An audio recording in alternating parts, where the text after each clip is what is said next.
Ma femme Sandra et moi sommes mariés depuis un peu plus de 8 ans. Nous avons un fils de 6 ans, Michael, qui est la lumière de notre vie. J'ai 28 ans et Sandra en a 27. Nous avons tous les deux des emplois corrects. Sandra a récemment obtenu un poste d'enseignante et je travaille pour le service d'entretien de la ville d'Atlanta. Mon travail m'oblige, ainsi que mon équipe, à voyager beaucoup dans la ville pour m'occuper de divers projets et problèmes municipaux. Sandra et moi nous sommes rencontrés il y a une dizaine d'années lors d'une randonnée. Passionnés de plein air, nous cherchions tous deux à nous évader dans la nature dès que nous en avions l'occasion. C'est cette passion commune qui nous a rapprochés au départ. Aujourd'hui, nous essayons toujours de planifier des week-ends de camping et de randonnée en famille.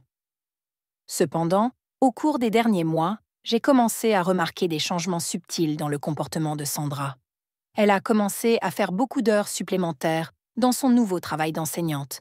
Au début, cela semblait compréhensible, car elle s'adaptait aux exigences de son changement de carrière. Mais lorsque j'ai regardé ses fiches de paie, j'ai constaté que le montant de la rémunération des heures supplémentaires ne correspondait pas aux heures supplémentaires qu'elle prétendait faire. Le compte n'y était pas. Lorsque je l'ai interrogée, Sandra a expliqué qu'il y avait des retards dans le traitement du paiement des heures supplémentaires par le service comptable. Cette explication m'a semblé plausible, et j'ai donc pris note de garder l'œil ouvert.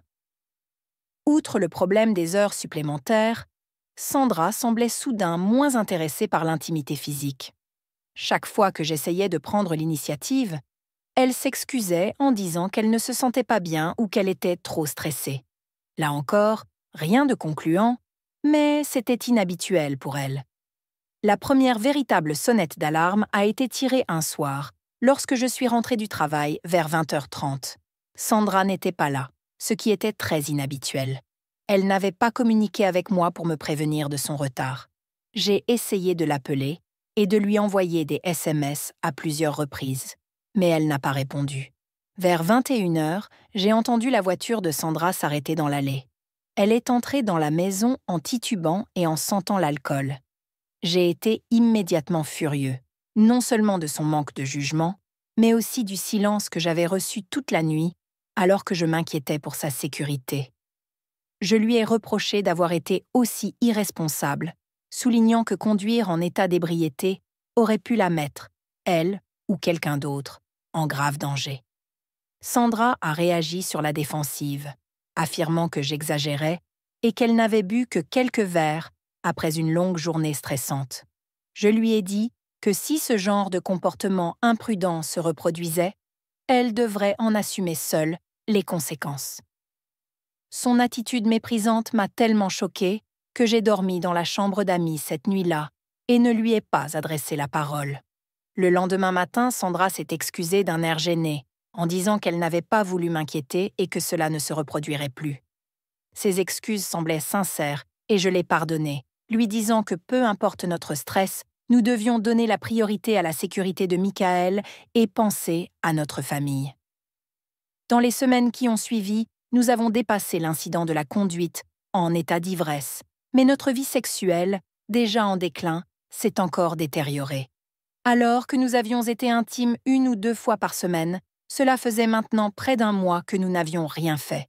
J'aimais toujours ma femme, mais ces rejets constants de mes avances étaient inquiétants. Elle prétextait toujours qu'elle était trop fatiguée, qu'elle n'était pas d'humeur ou qu'elle avait des crampes. Mes soupçons grandissants se sont concrétisés un samedi après-midi. J'ai terminé un travail tôt et je suis rentrée à la maison vers 15h. Je suis entrée tranquillement dans la maison, pensant que Sandra et Michael étaient en train de faire la sieste. Au lieu de cela, j'ai été horrifiée de trouver Sandra avec un autre homme. La scène s'est gravée dans ma mémoire. Sandra et l'homme se sont figés en me voyant. Le visage de Sandra est devenu pâle de peur et l'homme s'est précipité pour se rhabiller. Sandra a désespérément essayé de s'expliquer, en disant que ce n'était pas ce que l'on croyait, mais je n'ai même pas pu assimiler ces mots. Une rage brûlante m'a envahie, et j'ai dû faire appel à toutes mes ressources pour ne pas me déchaîner physiquement. Sandra s'est précipitée pour guider l'homme hors de la maison, tout en bredouillant des excuses sur le fait qu'il était un vieil ami et qu'elle traversait une période difficile. Après qu'il se soit enfui, Sandra a fondu en larmes, me suppliant de la pardonner et me promettant qu'elle ferait tout pour sauver notre mariage. Mais alors que je me tenais là, fixant froidement la femme que je croyais connaître, j'ai compris que notre relation était terminée. Ce soir-là, j'ai fait ma valise en silence. Je suis allée chercher Michael plus tôt que prévu et j'ai réservé une chambre dans un hôtel à l'autre bout de la ville. Dans les semaines qui ont suivi, j'ai entamé une procédure de divorce et demandé la garde exclusive de Michael. J'ai engagé un avocat impitoyable et obtenu des relevés téléphoniques prouvant les communications inappropriées de Sandra avec plusieurs hommes qu'elle avait rencontrés en ligne. J'ai également révélé l'infidélité en série de Sandra à nos familles et à nos amis proches. C'était douloureux, mais je pensais qu'il était important qu'ils sachent la vérité et qu'ils limitent la capacité de Sandra à les manipuler pour qu'il se range de son côté. 1 an après avoir surpris Sandra en train de tricher lors de ce terrible après-midi, j'élève Michael essentiellement seul, Sandra n'ayant droit qu'à des visites occasionnelles. Michael semble bien s'adapter, trouvant du réconfort dans la cohérence et la sécurité que je me suis engagée à lui apporter. J'ai vendu notre maison conjugale, car elle contenait trop de souvenirs douloureux. Nous vivons maintenant dans un appartement plus petit, mais confortable, plus proche de mes parents et de mes frères et sœurs, qui ont été un système de soutien inestimable. Reconstruire ma confiance et mon espoir en l'avenir a été un processus lent et difficile. Mais en mettant Michael au lit ce soir, après avoir préparé des biscuits et fait du désordre ensemble, j'ai réalisé que nous commencions à guérir. Les visites de Sandra avec Michael sont limitées car j'ai conservé la garde principale. Un soir, en habillant Michael, j'ai remarqué un bleu sur son bras. Quand je lui ai demandé ce qui s'était passé, il m'a répondu « C'est le petit ami de maman qui l'a fait ». Ce fut la goutte d'eau qui fit déborder le vase. Je suis allée chez Sandra ce soir-là.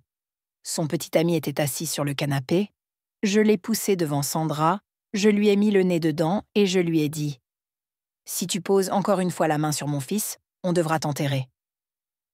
Sandra a essayé de s'excuser, mais j'étais trop en colère pour l'écouter. Je l'ai avertie que si elle ne maîtrisait pas la situation, je me battrais pour obtenir la garde complète. Environ 1 mois plus tard, Sandra m'a envoyé un texto pour me dire qu'elle ne voyait plus son petit ami. Il ne s'agissait pas du même homme que celui avec lequel je l'avais surprise en train de nous tromper dans notre maison ce jour-là. Par sens de la justice, j'ai retrouvé l'homme avec lequel Sandra avait été trompée, et j'en ai informé sa femme. Elle était dévastée et m'a dit qu'elle entamait une procédure de divorce. Depuis cet incident, Sandra semble faire des efforts pour éviter de mettre Michael dans des situations dangereuses. Voilà mon histoire.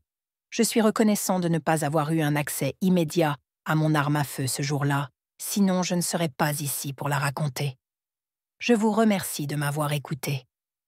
Si vous avez aimé cette histoire, soutenez-nous en nous aimant et en vous abonnant à notre chaîne. Faites-nous part de vos réflexions dans les commentaires ci-dessous.